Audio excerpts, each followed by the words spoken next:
Hi, Mouse Planet, Alan Delinka, and I think you might have even briefly seen I've got Adrian Vincent. Hello. Greg Jacob with me. Hello. Greg, is your mic working? I think so. Greg? You good? There we go. All right. Oh, okay. Oh, so we haven't done a live show in quite a while, and Adrian said, "Hey, why don't we go live?" So here we are live. Here we are. How is It's a Small World, Adrian? I don't hear it playing in the background. You mean It's a Small Starbucks? All good. And Greg's no longer in the holodeck. What? I got duck on the mind. Wait, this is why I have duck on the mind, everyone. This is why I have duck on the mind right here. Yes. I was at EPCOT today and I saw the first ducklings of the season, and that's a lot of ducklings. All right, turn that off so everybody can talk. That's a big brood of ducklings. And the interesting thing, so this is I think maybe only our second or third time streaming since Twitter did away with Periscope. And we're streaming live on Twitter. And I don't believe we're seeing the Twitter viewers in the count. And I know that we don't see their comments at all in the show. So it's an interesting change. If you want to make a comment, Facebook or YouTube are where we can see the comments. We can't see any of the Twitter comments. We'll see the tweets later. They'll show up on Twitter. But I can't watch Twitter and this screen and everything else. But I was saying, Greg, why aren't you in the holodeck anymore?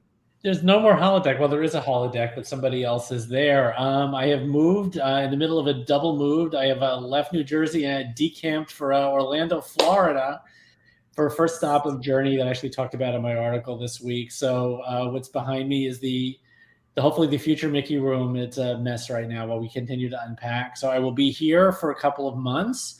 And then family relocation to Europe for a couple of years. So looking forward to that as well. And updating everybody on what's going on, cyber shopping and shopping in Europe. So Mouse Planet will have a Disneyland Paris correspondent. You got it. That's it. And gives me good over and over. I'm excited for you. It's still a hike from Prague. It's still a hike, but good luck with that. It should be fun. A bit of a hike. So travel is easy and cheap as compared to here. So, and Disney Fan 2005 on YouTube said they liked somebody's photos from the opening day of Buzz Lightyear Astro Blasters. That'd probably be you, Adrian. I'm guessing somebody on Mouse Planet. I was definitely there. So how about that? I got to visit Astro Blasters for the first time in September 2005. That was I made it there for the 50th. Oh yeah. Yeah, that it was interesting though, because going to the difference between the California and the Florida version of that attraction is pretty interesting to me. But I remember in 2005 there was an internet version where you could watch and play at home and light up the targets for people. Yeah, and I remember that. That didn't seem to go very well. But the interactive stuff, I mean, well, that went the way of Virtual Magic Kingdom, frankly. Well, I was going to say let's talk interactive because that was sort of the impetus. Isn't that why we're here? It's the impetus for the chat, and I'll run the video while we talk because I got to go to the Star Wars Galactic Starcruiser. Got to watch how I say that for a media preview this week. I got a 4-hour version of it, which for me actually was plenty. I am a Star Wars fan, but not a Star Wars fanatic. And I don't like role playing. And that sort of sums up the whole summary that I gave it on our site. Mm-hmm. It's really cool. But I really don't want to live in the universe for 2 days and 2 nights. And that's really what you do. The more you commit, the more fun you're going to have out of this. Well, and we talked about that Disney's marketing hook on this is that it's for Star Wars fans and the people who love them. And, you know, you and I had talked about that, Alan, that to me, when I hear that, what I picture in my mind is the people from the 501st Legion or the Rebel Alliance who have their multi-$1,000 Star Wars costumes and have their multi-$1,000 Star Wars droids that they've built and who are going out and cosplaying. And, you know, the 501st does some, you know, their motto is, you know, bad guys who do good. And they do some amazing things with hospital visits and public appearances and such. But then behind every 501st member, you have their spouse who may or may not be quite as into it as they are, but who will dutifully go with them to their events and hold their helmets and help them, you know, do their thing. And so when we talk about this is exactly who I see being the target market for this entire experience. And the difficulty, of course, as I wrote in the update this week, is that the "for those who love them" part becomes problematic when you're spending what you're spending to do this. If you're just sitting in that bar the whole time, you're missing a hell of a lot of show. You're missing a hell of a lot of the elements that you're paying for. And I mean, the money is there, the details are there. But if you're not choosing to do everything that's there, it's a big ask. And I think you as horrible as it sounds, you've got to commit much more than just, I mean, it's not enough to just write the check and go. You need to, if you're going to do this, you got to do it. But we'd also talked about immersive theater. We talked about some various immersive theater experiences that you and I have had separately. And you asked me if I liked immersive theater. And for me, one of the best performances I ever saw that I really enjoyed was an immersive theater experience here in the Hollywood Hills called Tamara. And you basically picked a character. It was staged in a giant mansion. And you picked a character and you followed them throughout the performance. And you had to basically come back multiple times to see the entire show. I loved that. When you and I were talking about it, you'd had a similar production that you knew about. Well, let me interrupt for a moment, because this is D308, yes, the interactive droid that they're play testing, meaning that they're not guaranteeing that it's going to be working. But this is what's meant to catch you up if you miss things. Like you said, you had to come back to see the whole show. The droid will tell you what you've missed. And it's really interesting. She's got a personality, and she's sort of the future for Disney. If this playtest is successful, they're going to take this technology and start rolling out interactive characters like this all over the place, where the artificial intelligence is going to talk to guests. I love that, but I've got to tell you, I have a real problem with, how do I say this nicely? I have a problem with them highlighting this quote unquote playtesting thing that may or may not actually be part of the experience. And I was grateful that you really explained that this is not something that you're necessarily going to see on your trip on your cruise on the Halcyon, because I think it's their intention to have it available. I just think that they started with that as the introductory caveat before they showed it to us, because it's brand spanking new technology. Sure. But what they've put in, it doesn't work. What's that? You're covering themselves if it doesn't work. That's what that is to me. I mean, the ride goes down from time to time, and their software hasn't been load tested yet, right? Right. It hasn't had to work day after day with the somewhere between 100. Well, there's 100 and change cabins. It hasn't had to work in 100 cabins day after day before. It's gotten some light testing so far. I want to back up a little bit, because I feel like we kind of jumped right into the meat of it all. What I wanted to start with was talking about the preview that you went on, and just the concept of previews, because there's been a lot of internetness going on about, just Twitter's all up in arms about, people who went and people who didn't go, and, how dare the people that went and who went on a paid media experience, even, do you even have a right to have an opinion, as opposed to, the purists, the ones that are like, oh, we only pay our own way, the ones that are, on board right now, who are going to get off the ship tomorrow, and who are going to go on and on about how only their opinion is the valid one, because they're the only ones that put their money out into it. And this is something that has happened. I mean, for me personally, this goes back to the opening of DCA. And I remember when DCA was opening, and there was so much criticism of the people that had reviewed it, of, you guys aren't being honest because you're not, because you're afraid that Disney's not going to talk to you. And so I want to, just at least from a MousePlanet perspective, I want to address that real quick.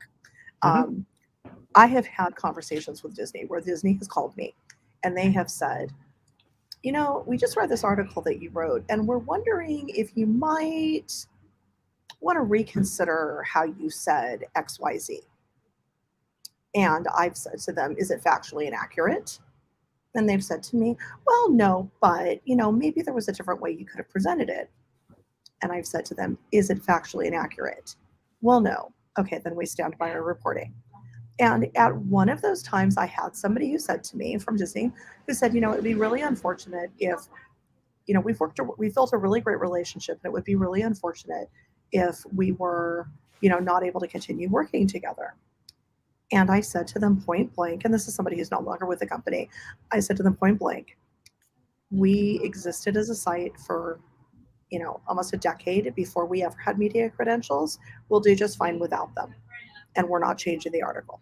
So from my perspective is from Mouse Planet, we don't do that.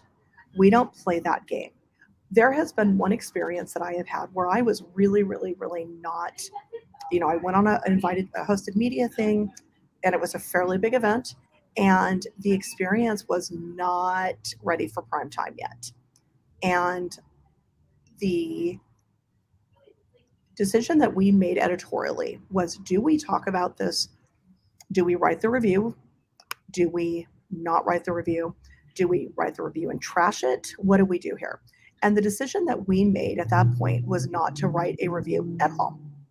And when people asked about, what do you think of this particular experience? I said, frankly, I experienced it. It's not ready for the public yet. And we're going to reserve a review until it is. And that's how we operate. You know, so to anybody out there who's thinking, oh, well, Alan is only saying what he's saying because, you know, Mouse Planet's afraid of losing their Disney credentials. No, been there, done that, and they can yank them at any point. We're going to be honest. It's one of the reasons why our travel sponsor isn't on this recording right now. Why we didn't invite Getaway Today to come on today, because I didn't want there to be any misperception that we're trying to sell you something here. Alan's opinion of Galactic Starcruiser is based on his 4-hour experience. It's going to be different than what people who did the 2-day media preview have. It's going to be different than what the people that are paying to go on it have, but it is legitimately his experience. And you know, I'm sort of surprised that you experienced a Disney regime that you know, sort of even gave you the implied threat that you stated, because in the years that I've been doing this, no, I get it. But I mean, in the years that I've been doing this, and under the leadership that they installed to work with us in Florida, where I've been invited to an enormous number of events now in the 6 years or so I've been doing this for Mouse Planet, and never has a Disney representative told me to pull anything. One Disney representative asked me to rework a sentence because the commas I had put in it created confusion over what Becky Klein's title was. I said, I know Becky is the director of archives, and we fixed it. I had one of the partners ask me to take something down, and I did, but I didn't necessarily think it warranted. But I've never seen my role as being the reviewer. I tend to just report the facts and then give my opinion as to who it's designed for, and I will say if it's for me or not. And I mean, I've said for the Starcruiser, from the time I started to get the feeling from the marketing material, which was about a year or so after they announced it, that they were going to go this direction, price it like a cruise, treat it like a cruise, I was pretty much of a mind that this is probably not for me. And when they offered up a 4-hour media tour, I was happy that it was a 4-hour media tour and not a 2-hour adventure, because, again, I didn't think this was for me. I did the 4-hour tour. I enjoyed it. I thought it was really well done in a lot of places. It has some flaws. It's brand new, right? And nobody has done anything like this. So it's super ambitious and super impressive to see them go this way. And the Disney folks know that the people they invited in the group I was there didn't all love it. And none of us have been afraid to say so. If you look at the people I cited, which were people who were on the full 2-day version, they've said things similar to what I'm saying, which is, this is for some people, this is not for other people. And I think Disney understands that. The only guidance I've been given by Disney, and I said it in the update, was I was not allowed to take photos backstage, which is always the case. I was not allowed to take photos at security, which has been the case on and off over the years, and that I'm not allowed to post anything before 9 a.m. on February 25th. Right. Short And of that, is generally short of that, how it goes. I was gonna say, short of that, they didn't tell me what to say, who to say it to, anything. They told me what hashtag they'd like us. They told us which hashtag they'd like us to use, and I used the hashtag. But that's it. Yeah, they don't ask to see stuff in advance. They don't get approvals. And in terms of applied threats, and I laughed and I teased our PR rep about this during the event. In the middle of the Star Wars event, before I was allowed to publish Word 1, I was invited to the next media event, which is on March 11th, for the Flower and Garden Festival. And now that Greg lives down here, Greg's going to join me. So those of you who want to hear more about who want to hear more about merchandise and food and beverage, yes, I got your guy. He's this guy right here. He's going to get to see all the merchandise and all the food. For 6 months. Very excited to the overall piece, and one of the more notable Diz Twitter folks was really railing on this last night. I really tend to stay off Twitter. If you know me, you see I don't really go on it. And I read one of these 6 or 8 or 10 linked tweet posts about why media previews are bad and why, although this person went on them in the past, the person thinks they're bad. And I'm thinking, okay, you've been banned. Is that what's going on here? And people get banned not for saying bad things, but for stealing information, violating non-disclosure agreements that employees in the company have, going where they don't belong. I know people who've been banned for all those things, but I don't know anybody who's been banned for sharing an honest opinion that they didn't like something. See, and that's the thing. There's this narrative out there. It's part of the game. Forward by a couple of people who I really do feel are just disgruntled that, excuse me, if we dare say anything negative, that we're risking our credentials. And that's garbage. And I'm just here to say that that's garbage. We have never been threatened with that. The one instance that I've mentioned was a very long time ago with somebody who is no longer with the company. And that is just not how Disney works. So if I don't know why I felt like I really needed to say that. And I spent your honor, I guess. I spent half the update on the subject this week, and I've heard from a lot of people who are our competitors who I'm friendly with, who said thank you for saying that, essentially, because the criticism I've had of Disney before is going back to Disney telling us not to photograph this or that because it's not ready yet or whatnot. When we got to go to see the example that I've told the Disney PR people about before that has irked me, when Toy Story Land opened, we got the couple of days of preview of Toy Story Land. You could see Galaxy's Edge going up next to Andy's backyard. And they told us no photographs in that direction, right? Our representatives were there to enforce it.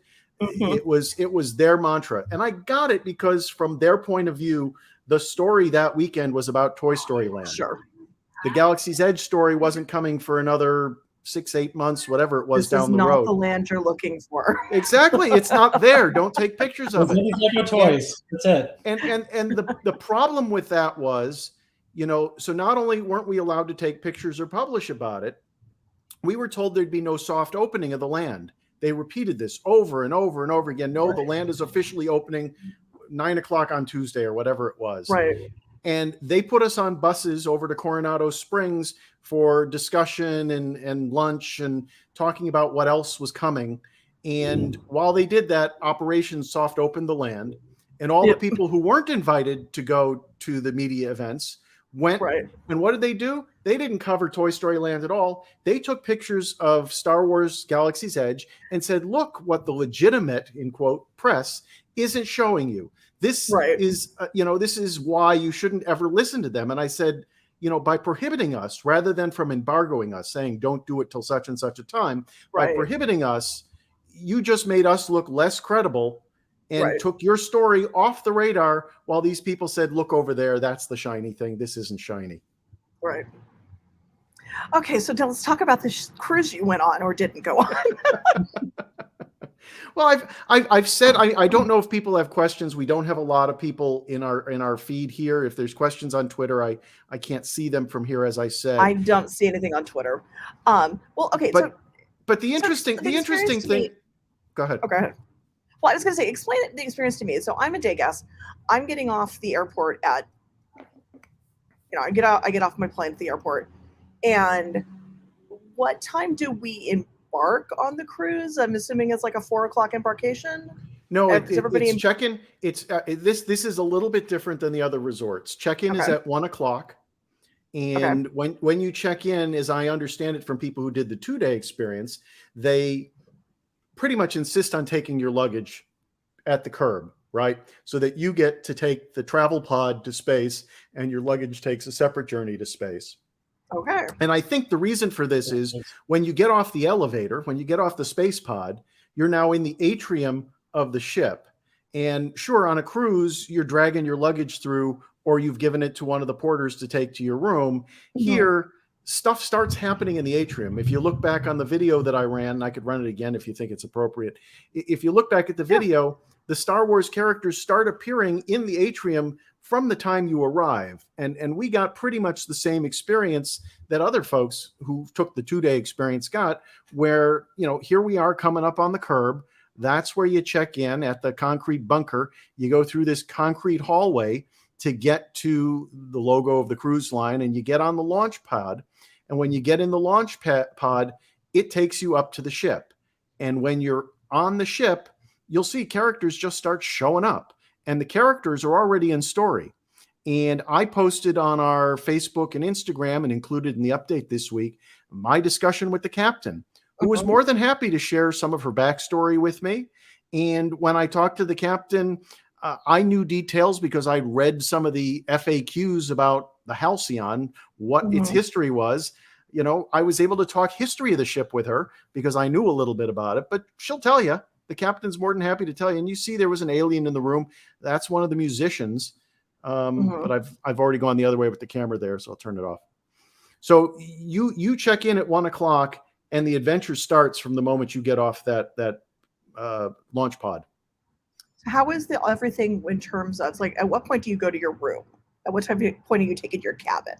I don't know when people who check in get that opportunity. Okay.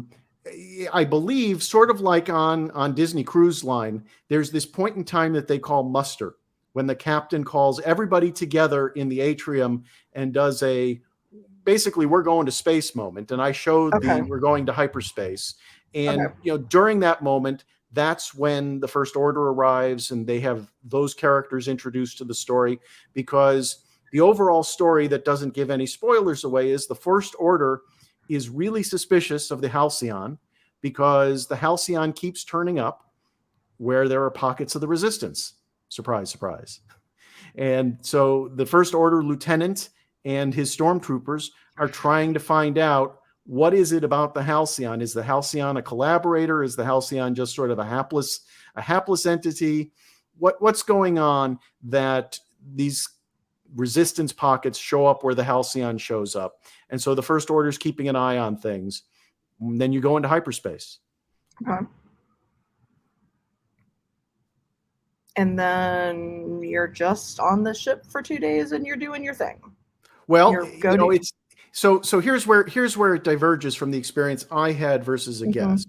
We didn't have the data pads. So far they're using Halcyon issued iPhones or other smartphones with the Play Disney app installed, and the Play Disney app includes your missions and your comms, your ability to communicate with the characters, and it's those things that then drive your experience. You also have, as part of your itinerary, somewhere in the schedule, lightsaber training. And we had lightsaber training. It was just something our group was taken to as part of, here's how the Halcyon works. But you have lightsaber training, you have bridge training, you have other activities, some of which I got to see, some of which I didn't get to see, and I've pieced together through watching other videos.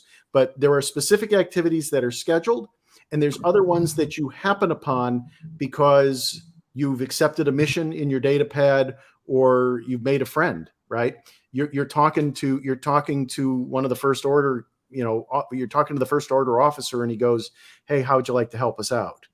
And then you end up with moments that your cabin mates or your friends who are also on board don't have, because it's small group stuff. And one of the things that they purposely had us see, but was treated like a small group moment, was we're in the hallway outside what they're calling turbo lifts, outside the elevators, and they're shuffling us between floors, and all of a sudden we just stop for a while, and we're in this area. And the First Order comes in with the stormtroopers, and somehow the stormtroopers get tricked into being locked into the brig. And then one of the collaborators has to go to a data pad. There's a couple of terminals in the room since we don't have the handheld data pads. A couple of people went and interpreted a code in one place and are shouting it out to somebody else, putting it on a keyboard until the First Order is eventually freed from the brig. And the lieutenant is none too pleased that his hapless stormtroopers got locked in the brig. Yeah. At a later, so it's a Star Wars escape room? Yeah. Oh, well, the whole thing is a Star Wars escape room. I mean, people have compared the experience to a 2-day escape room experience. Another interesting comparison, I showed a little video today of Carol Stein. Somebody said it looks like they got to go to their staterooms after 1:30. That would make sense. That would be after muster, or it could be before muster. Check-in was 1 o'clock, right? The interesting thing was I was talking to Carol Stein today at Flower and Garden Festival, and Carol was a longtime Pleasure Island performer, and several bloggers that she read had called it Adventurers Club meets Star Wars. So that's pretty apt, especially since some former Adventurers Club types are some of the performers at Starcruiser. But it's, constant improv from moment one, or constant scripted improv, I should say. And this is a valid question. Disney 2005 asks, why does Buzz have a distance meet and greet, but not not Tomorrowland? I'm not sure that. Basically, the question I've seen online today, and this seems to echo it, why do the characters in the park have distance meet and greets, but on the Halcyon, there's no distance? And that's a good question. I at EPCOT today, I was sort of curious. I saw that the Royal Summer House, where Anna and Elsa meet guests, has reopened. It reopened for the first time last week. And I asked the cast member at the door and said, is this the full experience that guests had before the pandemic, plus distancing? And she said, yeah, it's that exactly. So you go in and you don't get to hug the characters, but you get to walk through.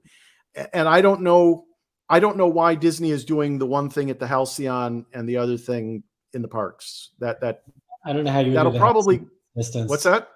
I don't know how you would do the Halcyon distance, right? That would really materially impact the experience, right? I mean, I get it, but yeah.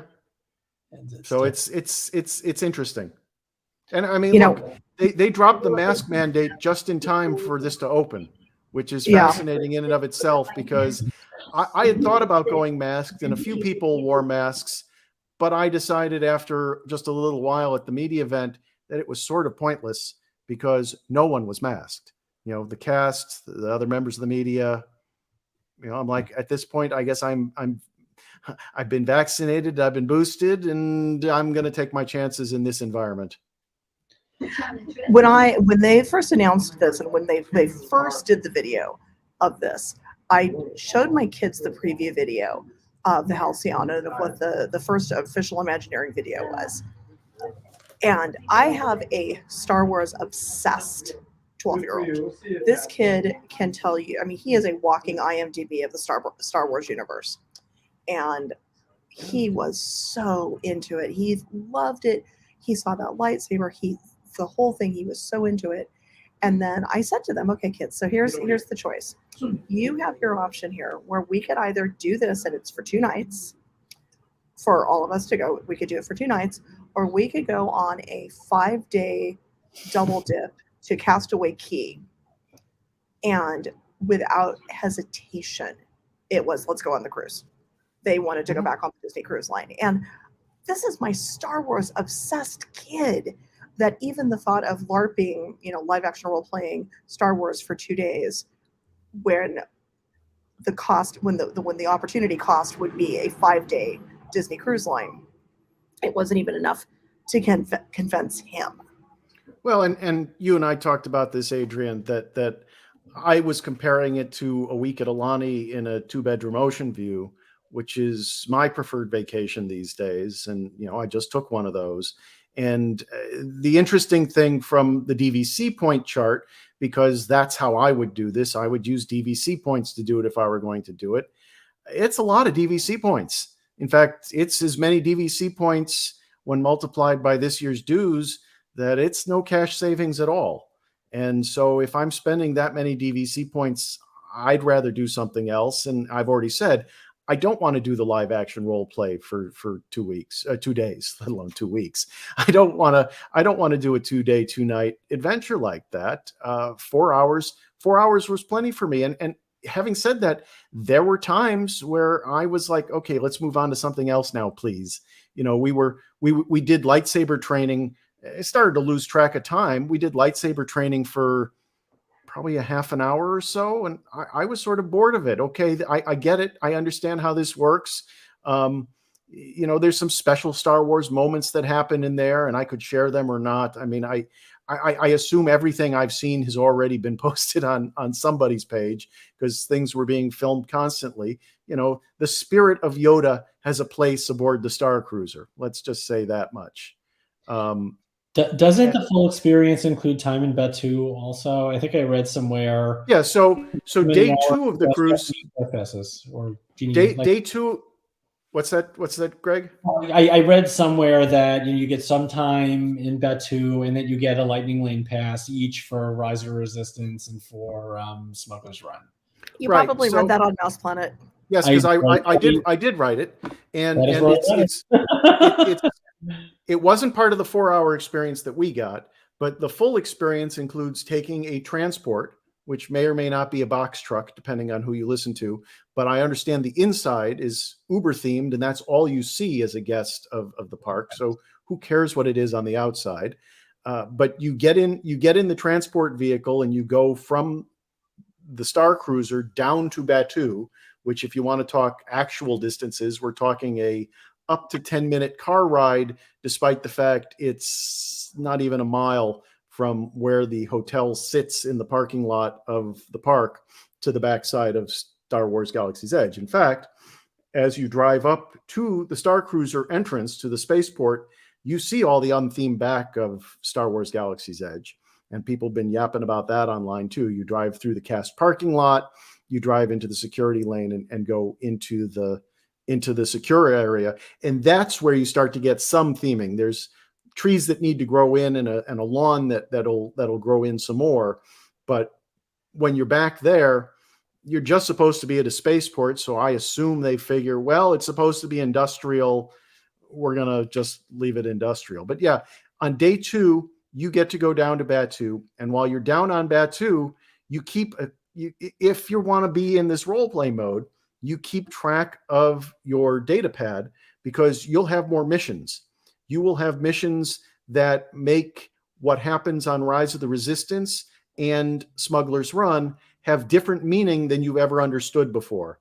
And if you want to see some examples of that, just go look at WDW Radio. I looked at some of Lou's posts in his Instagram story today, and he was wowing just how different those two attractions were now that they have a place in a story back on the Halcyon as he's going through that on a 2-day experience. Oh. And your cast interactions on Batuu, where all the cast on Batuu have their own backstories that they've invented about which planet they're from and where they live in the vicinity and whatnot. You get a special pin when you're staying on the Halcyon. When you wear that while you're on Batuu, it signals to the cast members, story alert, story alert. These people know things that other guests don't. So you can go ahead and say this, and this to them and interact with them on this level. And it gives your interactions on Batuu a whole different flavor, a whole different meaning. And it also gives you the opportunity to do some of those things that people were doing with the Play Disney app early on in terms of breaking codes around Galaxy's Edge and doing some of the other smaller interactions. And those now also have additional meaning. And I don't know what all those meanings are because we didn't experience that on the media tour. And again, I'm fine with that. See, I actually want to do this. And that sounds, it's so weird. I really, really want to. I actually would want to go do this. I think my husband and I would have an absolute blast with it. I don't think my kids would get as much out of it at their current ages as they would from a different story, from a different vacation. We have friends who are kind of in a similar situation, and we've joked about doing 2 back-to-back cruises where one couple does 2 days, and while that couple's on the ship, the other couple takes all the kids, and then we flip and we do let the other couple go on the ship and we take all the kids, so that the adults can go do the whole 2-day experience without dragging the kids around, because we think the adults would get more out of it. I have heard from fairly reliable sources that at one time in the development of Castaway Cay, Disney had considered, until they learned about the sand flea problem there, putting a hotel there, and that guests could have a sort of journey to Castaway Cay where they stayed in the hotel while the ship went off and got other passengers. And so the ship became sort of a transport ship as well as a hotel opportunity. And I'm not sure of how all those logistics would have worked out, but that was in the discussion phase at one time in the history of Castaway Cay. And it sort of feeds into what you're saying, where you get to have multiple experiences within a single vacation. Yeah, I've heard that rumor too, but I've been fairly reliably told that the water situation would never have allowed for it, but I don't know. The what situation? The water situation, that they wouldn't have been able to build enough of a clean water infrastructure for it. But well, and as I said, they pretty early on learned about the sand flea problem, and the fortunate part is that the sand fleas are nocturnal, but because I've been to Vero Beach and they're not nocturnal at Vero Beach. They like sunrise, just like Tour de Turtles does. All right, so we're about 40 minutes through our time here, and we've got a ton else to talk about. Yeah, why don't you talk about California Food and Wine Festival, and I'm going to go get another Diet Coke, speaking of food and wine. All right. So I'm going to put you on this. I'm going to take myself off, and you two can chat about that for a moment, and I'll be back in a moment. So, Greg, how many times have you been to Food and Wine Festival in EPCOT? 5 or 6. Okay, so you're fairly familiar with it. Yeah. You've not had the opportunity to come see the one out in California, though. No, I have not. I would love to, though. I mean, I love the whole setup, and I know it's similar out there. It's definitely a definitely more intimate event. Just physically because DCA is so much smaller. The booths are really only along what they call the performance corridor, the parade route. And there's 12 of them this year. I think the max they've ever had was 14. It's an interesting experience, but I love that there's so much of a focus on California food and wine. And there's so many punny different, we've got Chicka Clucka Moo Moo or something like that is one of the booths. I mean, seriously, something ridiculous like that. And there's the, avocado booth, and there's the garlic booth, and there's the wine and cheese experience going on. Todd and I are going to get to go experience that on Friday, and I'm really looking forward to seeing what's new this year, especially since we missed it last year, blasted pandemic, and so I'm really looking forward to seeing what that's going to be like this year. There's a couple of interesting menu items that we're definitely going to have to try. They're doing a lot with alternative meats this year. We were looking over the menus, and there's definitely some impossible stuff going on, and just vegan things. How do you feel about an avocado popsicle? I think it's something I'd be willing to try. I have my doubts or whether I would like it or not, to be very honest with you, but I'd give it a shot. I mean, I'm kind of with you on that. Have you ever had a mangonada? I think I'm mangling that word properly. The mango ice cream. No. No. Okay. It's like frozen. It's like frozen mango sorbet with diced mango, and that sounds delicious. No, I haven't had it. That sounds great.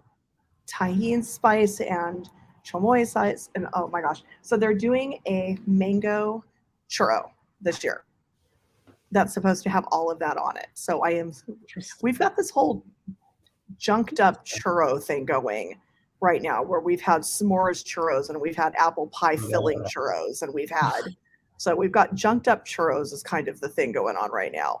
Well, that's kind of the sweet thing. It sort of makes sense. I mean, a churro is basically a cinnamon roll, right? So, I mean, having apple on top or having s'more stuff on top sounds long cinnamon roll, but yeah, I guess yeah. Well, I mean, you're right. Yeah. It's not. But No, you're right. It is, I hadn't really thought of it that way, but yeah, you're right. It is kind of a cinnamon roll pastry.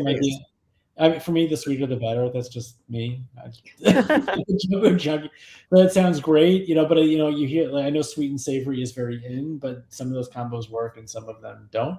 That's why the second thing you said sounds terrific, and I'd be a little skeptical about the avocado popsicle, but I'd be willing to give it a shot. I am looking forward to trying I'm looking forward to having Todd try the avocado popsicle. Let me put it to you that way. You have to film it when that happens. I was going to say that sounds like a video-worthy moment, if you ask me. I 100% am going to do that. For those who previously watched our show, we have lots of video-worthy moments of Todd, like this one. Oh no! Oh, yay! I missed that. Or we also have this one. That's a little creepy, don't you think? Oh, poor Todd. See, this is what happens when you don't come on. As Alan's just going to show all of these videos. We've got to have his presence. Alan shows those even when he is on. That's true. He doesn't when he's on too. The interesting thing when you talk about Impossible being a focus, it's a focus on this coast as well. And each of our festivals are basically food and wine festivals at EPCOT now. I was over at Flower and Garden Festival at EPCOT. This is the Festival Passport. I think we have about a dozen kiosks, and one of them is sponsored by Impossible, as has been the case for the last number. In fact, that turned out to be the only thing I ate today. I had, and I love the presentation of Impossible food, because if you don't know it's not meat, you don't know. I mean, it tastes like it. It looks like it.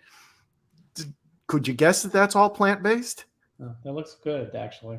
That is Korean barbecue short rib made by Impossible Beef, and really? it was really really good. So that's what I had at the Trowel and Trellis at EPCOT Flower and Garden Festival today. Well, we're getting have you guys gotten on the cold brew trend yet? Are you guys getting jacked up cold brews? Yes, but I generally don't try them. So they're doing a chocolate marshmallow cold brew with almond milk. That I'm like, okay, I'm not really sure about this. There's a spicy honey apricot cocktail that I'm going to have Todd try, since I don't drink. I'm also super jealous. There's a tropical mimosa flight. They're going to do a green apple and lychee mimosa. And I'm like, I don't know what makes a mimosa alcoholic, but can we do that without that, please? Well, I was going to say, it's usually champagne. Is that what it is? Okay, champagne or a sparkling wine, yeah. Maybe I can get them to do that without it, because the cherry yuzu and ginger mimosa sounds delicious.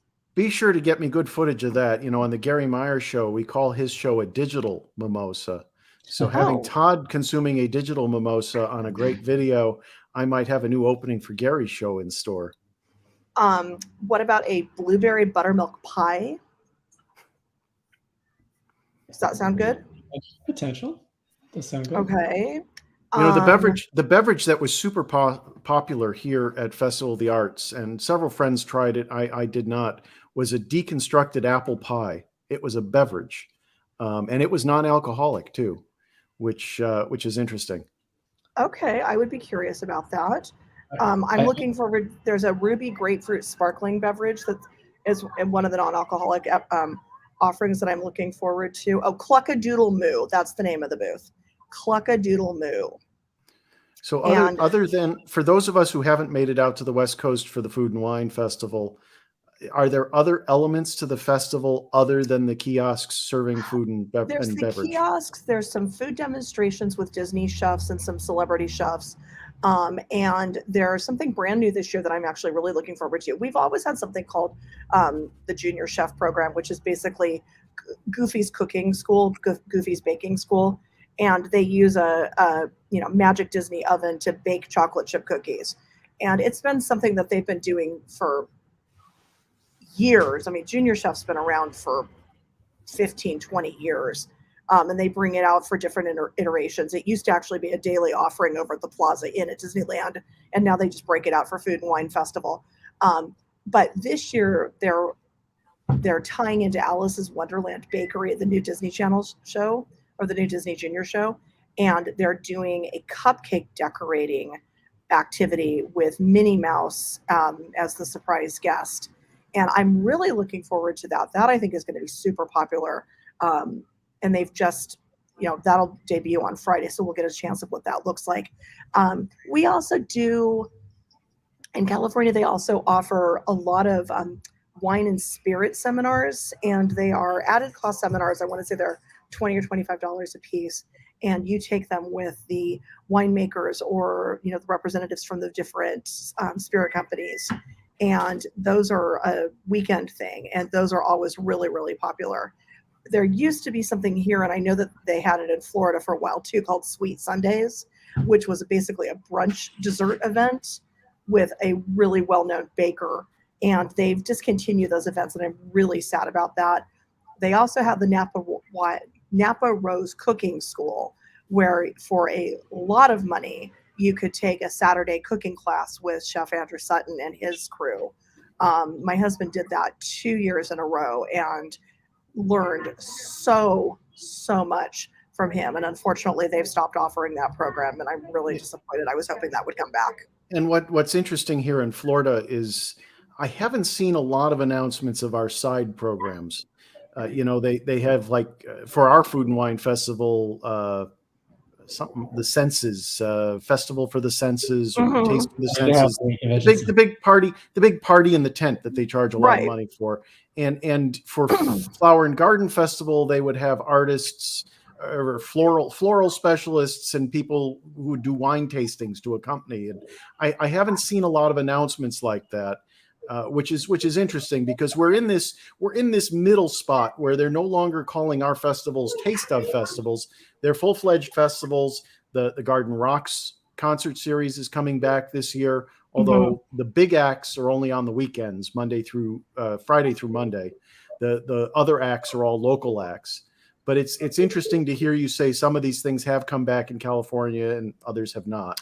Well, a lot of the big ticket items that used to be offered in California were discontinued well before the pandemic. Napa Rose Cooking School's been maybe 5 years, 6 years since they've offered that. Sweet Sundays, probably 4 years. And we had, in California, there was a big event called Taste that was the kickoff event for Food and Wine Festival.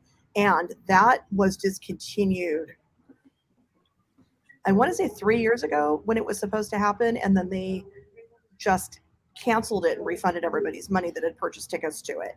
So those things have been being pared back here for a while. So other than the kiosks, are there thematic elements? I mean, obviously here for the Flower and Garden Festival, and I've got fresh photos, right? We've got the entry topiary, Goofy holding the 50th anniversary birthday cake. We have the central topiary, which this year, that's not the one I was thinking of, but this is one of the central topiaries. It's the Sorcerer Mickey from Fantasia topiary. Photo.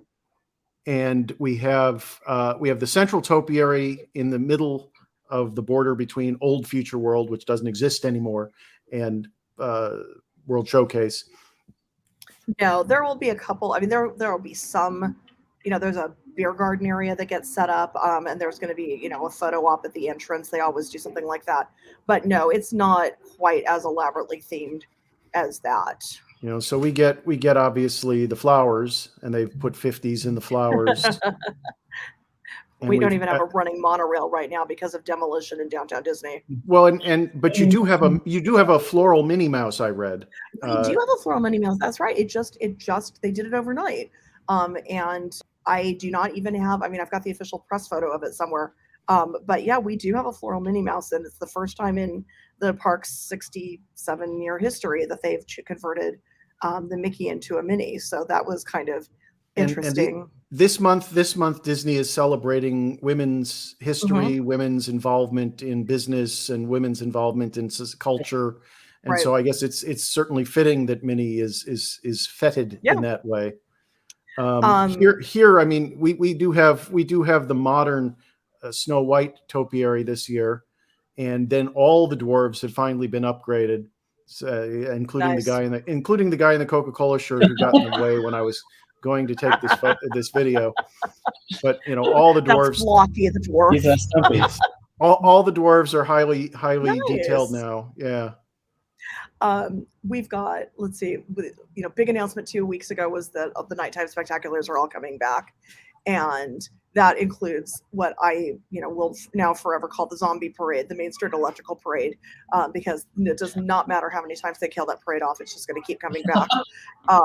And what are we on our third iteration? It's been retired 3 times. Well, I do know that I made a special trip to California from Chicago in 1996 on my birthday. To watch it glow away forever. To watch it glow away. And of course, I spent the day managing that battery on the camcorder to make sure I had enough battery to capture it. And in fact, the video I put up in about 2000 of that night has tens of thousands of hits, because at the time I put it up, I was one of the only people with a camcorder in the park, which is kind of funny. But I watched it. Parade's coming back. I watched it glow away in 96. I also saw it in Disneyland Paris in 99. I saw it here in Florida in 2000 and a bunch of other 2000s. I saw its very last performance in Florida when they boxed it up and sent it back to the warehouse in California a few years ago. I've seen it in Disneyland at Expo in 2017. I saw it at Disneyland at Expo in 2019. Oh, and I forgot the most tragic time I saw it.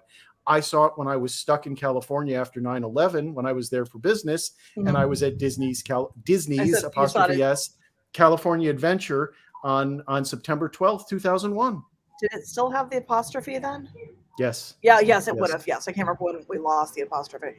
That was the first year the park was opened, and I was one of the handful of guests at Disney's California Adventure on September 12th, 2001, because I was stuck in Southern California and figured I didn't need to sit in front of my TV all day if Disneyland had reopened, and I hadn't been to California Adventure yet.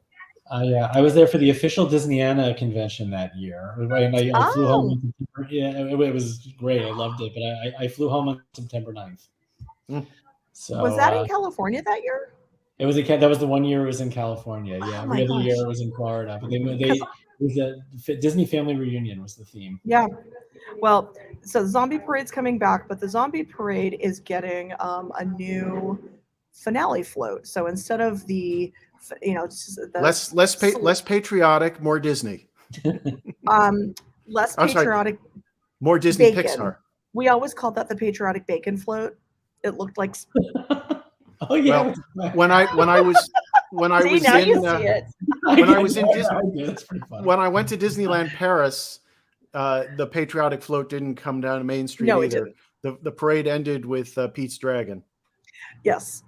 So the new float is 7 sections, 7 segments, and it's just, there's a Pixar or a Disney animated character on each side of the float, and so the good news is that, my kids are going to get to see the stories that they know. Pete's Dragon they know now because it's been rebooted, but we did have to go back and show them the original, so that they'd figure out, what Elliot was meant to look like. But, so my kids are going to get to see their stories in the parade, and that's really cool. But I need to see it in person before I can really pass judgment. It's hard to tell from the concept art. I'm hoping that the dolls are much more, it's a small world, fully realized, dimensional characters and not cardboard or painted. I can tell you that, the grandfather of the Main Street Electrical Parade is Florida's electrical water light pageant, right? Yes. And that was updated for the 50th, right? So we still have that. And I got to say that the upgrades that they did for the 50th were really nice.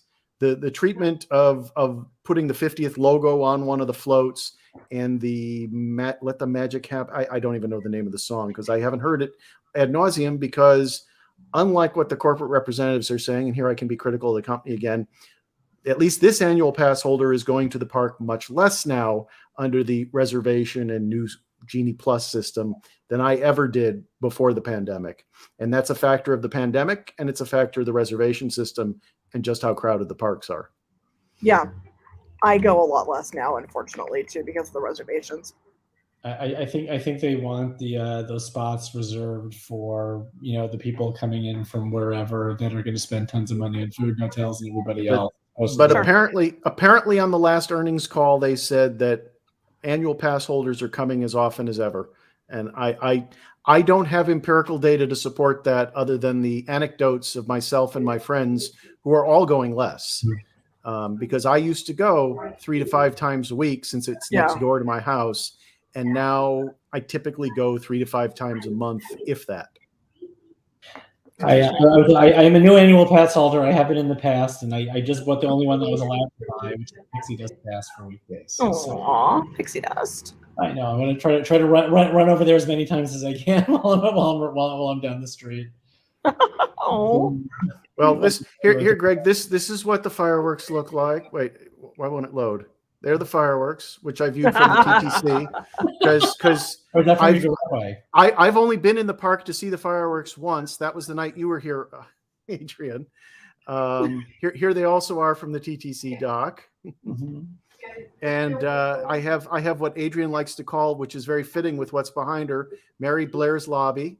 I love Mary Blair's living room. Oh, that's awesome. I love Mary Blair's living room. I haven't been there since the redo. That's cool. I love it. I think that's all I have loaded into the MousePlanet pages. So what else do we have to talk about? Because how about that Stan Lee dedication plaque that Ken Potrock was posting about today? I am going to go see that on Friday. I'm actually very touched by that. I think it's really nifty.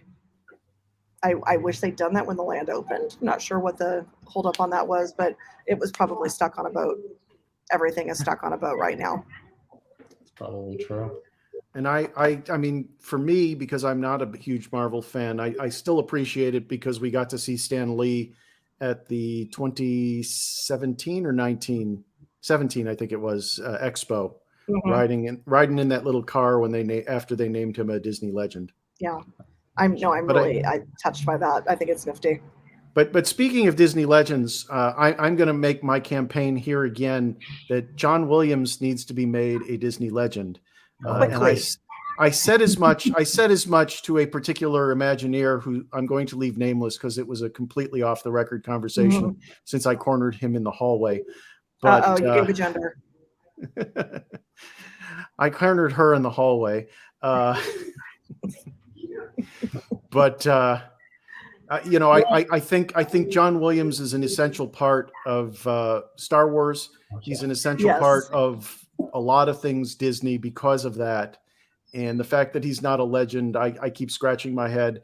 And I will name a different name. I've said as much to Jeffrey Epstein, and I just got a blank look in response when I said it to him. So I think he's a little closer. He's a little closer to that decision making than the person I cornered. He needs to be made a legend before it's a posthumous award. Let's just say that. I mean, is there anyone in the world who does not know that music? I mean, fan or not, I mean, everybody. Well, that was what I was actually so excited about to hear from Alan. That was one of the things I was really curious about, is how much of the John Williams music was actually being used aboard the Halcyon. So I'm very glad to hear that there was. What's interesting about that is I've seen reports of people who did the 2-day experience where they didn't feel like they got a lot of John Williams music. So it could be that the amount of John Williams music I got was in greater proportion to the experience because we got 4 hours and we got the action-packed stuff, right? The big the big lightsaber duel on the what do you call it, in the atrium is punctuated with score from John Williams that you will recognize. Other big moments on the ship were all punctuated with familiar Star Wars music. And I went back to my little clips, and you can hear it in the background. In fact, to the point where I've been cautious to post some of the clips that I filmed because I don't want them knocked off for copyright with all that John Williams music playing in the background. It's a real story. I would love to have done my entire narration over John Williams music, but I know what would happen if I did. Maybe his lawyers would give you a call. Well, I don't even know if his lawyers would. Some bot would go, and that would be it, right? Yeah, that would be at the end of that. So what else? What else is coming up out west? Not Toy Story Land. Mickey's Toontown closes. Or Yeah, has Mickey's closed. Toontown closes next week. No, it closes next week. The 8th, I think, is the last day. And what's been interesting is we still don't know everything that's going to happen. We know that Roger Rabbit's is not going to be gone. We do know that Gadgets Go Coaster will be reimagined. So I'm assuming that just means that they're going to put a different character, a different IP on that, because honestly, nobody knows who Gadget is right now. I think our Goofy's Barnstormer got rethemed, and I can't even remember what it was before when it went from Mickey's Starland into what we have now. Yeah. I'm going to assume that Chippendale's Treehouse is gone because it has not been mentioned. It's not in the concept art. So I'm going to assume it's gone. So that's it. People are getting their last little looks into it. Todd and I will probably go hit it Friday just to say bye-bye. And then bye-bye. Because to me, the irony of the theme song of what's coming to your Toontown that's already at Hollywood Studios and you got a chance to ride when you were out here with me for the 50th, the theme song of Mickey and Minnie's Runaway Railway is Nothing Can Stop Us Now. Right. And 1 week after that attraction opened, the world stopped, right? We had this total world shutdown after we have joyful Mickey and Minnie singing Nothing Can Stop Us Now. Except for a global pandemic. Yeah, I had a trip booked right after it opened to see that and Rise of the Resistance for the first time, and obviously the trip did not happen. So. And I take it, have you made it over there? I know you've been to Hollywood Studios at some point. Did you make it over to Rise of the Resistance? Yeah, finally a couple of months ago, I was able to ride Rise of the Resistance for the first time. It was touch and go. I bought a Lightning Lane pass. We got there. It broke down. I waited for an hour because it would have made me cry to miss it again, but I finally got on and it was great. And I got to ride Runaway Railway, which was surprisingly great. Just the trackless technology in both of those rides and in Ratatouille at Epcot is amazing. I really like that. I know there was kind of that era of simulator rides, like Star Tours and stuff, and those are great as well, but I kind of like to move. I was really latest batch. So yeah, I did get there. I have not gotten to Hollywood yet in this this batch of time, but I will. And I will attempt to ride those again. Well, the funny thing to me as a theme park observer is that the order the attractions are opening, taking Starcruiser out of the experience, out of the list, because it's obviously the most modern. The other attractions that have opened have not opened in the order that the technology was developed. After Galaxy's Edge opened without Rise of the Resistance, it opened with Millennium Falcon. The next new attraction that opened here in Florida was Rise of the Resistance, which was state of the art, right? It's that new e-ticket. It's you get off the boat on Pirates of the Caribbean and you go through an experience. Then you get back on the boat. You're on 3 different ride vehicles, all in one ride vehicle before you end the ride. After that, we got Mickey and Minnie's Railway, which is based on some of the same technology and has that new 2.5D experience where you get the characters in a 3D sort of look without having to wear 3D glasses. But then you get Remy's Ratatouille Adventure, which is an old-fashioned 3D ride with a trackless vehicle that's less complicated than those 2 new ones because it was developed for Disneyland Paris almost 10 years ago.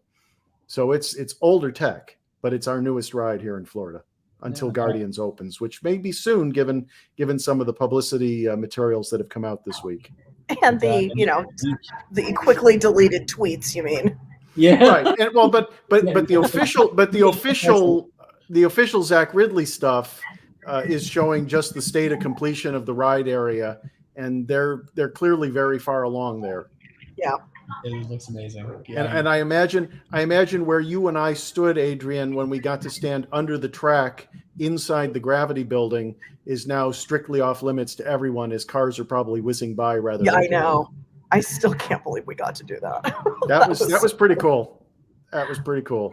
Well, we're going to be out. Well, and thankfully there was an officially released photo so we could show off at least some of what we saw, right? Because we were there. Yeah. Well, I'm going to be out in June now for the Disney Wish maiden voyage, the rescheduled maiden voyage. So I am looking forward to seeing Ratatouille, because even though I was out there for the press event, the timing didn't work out, and I actually never got to go on the ride. So I'm very much looking forward to doing that. And I don't know, maybe we will have better luck doing Rise of the Resistance in Florida than we have in California. We also bought the Lightning Lane Pass. My husband and I had the opportunity to go. He has still not been on it. And we got the Lightning Lane Pass. We went for a return time. The ride broke down. We went back. It came back up. The ride broke down. We came back. The ride was on. Yay! We got as far as the Stormtrooper room, and it went down again. And it was so late at night, they told us realistically, we're not going to reopen it tonight. And I'm like, okay, great. So now what do we do? They said, well, we can give you a Lightning Lane for another attraction. Like, no. That's not how that's going to work. That's not worth $20. Right. And so that's what we said to them. And so then we had to stand in another line to get a refund of our Lightning Lane that we paid for. So that was the one thing I was a little bit miffed about. And the fact that we burned a park ticket. Literally our only goal that day was to go on Rise of the Resistance, and we weren't able to do it. Hey, so you just reminded me that for anyone of the couple of people who are still watching with us, who might be a Walt Disney World annual pass holder, today is the day that the latest magnet distribution started. And I didn't remember to go check, because the only way to get this magnet, unlike every other magnet that they've given away in person, is to get in the virtual queue and then show up at wherever in the marketplace you're supposed to show up within 30 minutes of you being told it's your turn, so that you can then wait in the physical line to get the magnet. I love that look in your face. Yeah. I don't need a magnet that badly. I just don't. Although, thank you for reminding me that, because Todd and I on Friday are going to have to go try to get our annual pass holder. I'm sorry, our magic key holder sunglasses. Oh, I want to see a video of that too. But I got these, and I let's see. I guess I'll show off the back of the bag. I got the Peppa Pig sunglasses. Ooh. Thanks to the Peppa Pig folks for having us out there. So I got Peppa Pig sunglasses. I've got Peppa Pig ears, which if I thought mouse ears were uncomfortable, look at how small these are. I don't know if you can even tell, but maybe they're. Oh my heck! Those are for kids. Yes. And believe it or not, some people we know, Adrian, were wearing them throughout the day. I believe it. Media day. Yes. So. Well, speaking of things that are stuck on boats, Disneyland has been out of Mouseketeer ear hats since Christmas. Really? The good news is they're getting regular shipments of Halloween merchandise, though. When you say Mouseketeer, is that a the particular black Mickey Mouse ear just the regular hat? Traditional ones? Since Christmas. I've seen them here in Florida. I saw them, although I've seen mostly the iridescent ones, which are, the 50th anniversary celebratory ones. Yeah, so the supply chain is struggling right now. So, well, they did get that surprise second shipment of Figment popcorn buckets, but today over at Flower and Garden Festival, I saw plenty of orange. Let's see if I can get my finger over there. I saw plenty of Orange Bird sippers over at the Citrus Kitchen, whatever they were calling the Citrus Kitchen. I did not see a rush. I don't know if it's this Orange Bird, which was last year's, or the other one, which was the year before, which this one was available at Magic Kingdom after it was no longer available at Epcot. It was available at Aloha Isle or Citrus Swirl or whatever. I can't keep track of all the restaurant names. But the interesting thing is that over at Epcot today, I saw one line for merchandise. I didn't ask what they were waiting for. But as I walked out into the park, I saw almost no one carrying bags of stuff. So that told me there was nothing uber collectible that at least was still in stock at 1:00 when I got over there, because there weren't people walking out. There weren't people walking out with bag after bag after bag of things. That's because they're still getting Christmas shipments. Well, having talked to the cast members at Epcot about Christmas merchandise, I think it was 3 days into the Festival of the Holidays. They had finally just then gotten the holiday merch. And remember, of all of the Epcot holiday festivals, or of all the Epcot festivals, the Festival of the Holidays is pretty much the short one, because Epcot continues to do its food and wine long after the other parks are celebrating Christmas. I assume because food and wine is more this. Yeah. We were both going for the same thing. Well, I don't know about y'all, but I am going to need to wrap up here because my battery is dead. All right. Well, I got nothing else. We're going to go. Greg's going to join. We're going to go to Flower and Garden Festival on the 11th for the media day. So it'll be interesting because we will finally have a different perspective on one of the festivals than just same old for me, or me asking one of my friends to go cover when I'm not there. So we can actually divvy up the world and try to cover it. Greg, eat it all. That is my plan. And Alan, I will tell you, send me the link. I checked out the menu, and there's lots of stuff I'm pretty excited about. Good. So today, when I did my lap around the park, there was very little I was excited about food-wise, and what even piqued my interest a little bit looked like they had longer queues than you see during Festival of the Arts, which is surprising because during Festival of the Arts, they carefully plate each item, so the queues purposely move slower, right? Because it's the art of the culinary cuisine.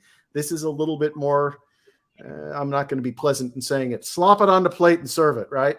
This is a little bit more prefab than Festival of the Arts. Although, Greg, you saw it, I showed off the picture of my beef, and by saying slop is not nice, it's very nicely plated. And that does look very good. And you've got me curious about the Impossible ribs. Greg, if you come out here, you can have glazed pork belly with furikake togarashi macaroni salad. Wow. That sounds good. Grilled top sirloin with roasted garlic Gruyere smashed potatoes and black garlic chimichurri. I'll take that over the Impossible. See, and I can tell you that every description historically at these events has meant almost nothing to me. And yet the most disgusting description, and I was sitting at a table of media people plus our plus ones, and we heard the description of this food item. We all went, blah, and we tried it.